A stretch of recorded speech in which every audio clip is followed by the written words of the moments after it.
François L'Olonnias.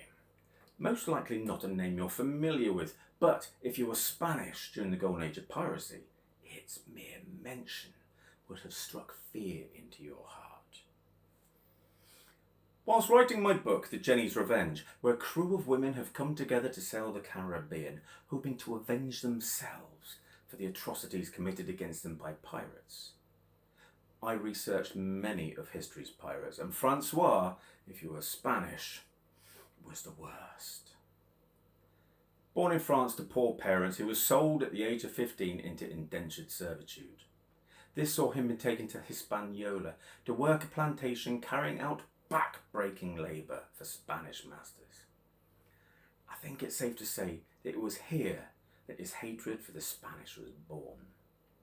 After 9 long years, servitude finally ended. He was free to do whatever he wanted, and he chose to become a buccaneer. This led to his life of piracy. It was as a pirate he was then able to set free his hatred for the Spanish, and he soon earned himself the names the Bane of Spain and the Flail of Spaniards. On land or sea, none was safe. Of all the atrocities he carried out, 2 were notable for their absolute savagery. The first happened during a raid off the coast of Cuba. His ship had been seen and reported to the governor of Havana, who then sent out a 10-gun warship, crewed by 90 men, mostly Marines, more than enough to deal with mere pirates. The ship was captured by L'Olonnias, who returned just 1 man to tell the tale of what had happened to the others. He reported how the other men were made to line up, wrists and ankles bound.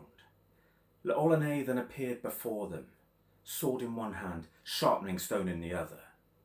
He then proceeded to behead them all, stopping only to sharpen his blade, and when the grisly task was done. The second happened during the raid of the Spanish town San Pedro.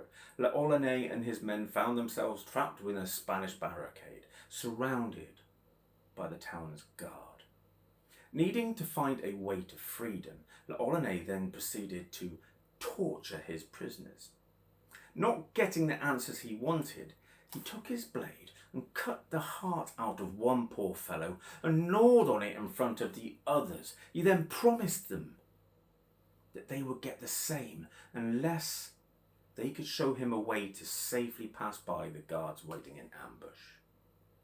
Ironically, it's believed that L'Olonnias lost his life to cannibals when his ship ran aground off Cartagena.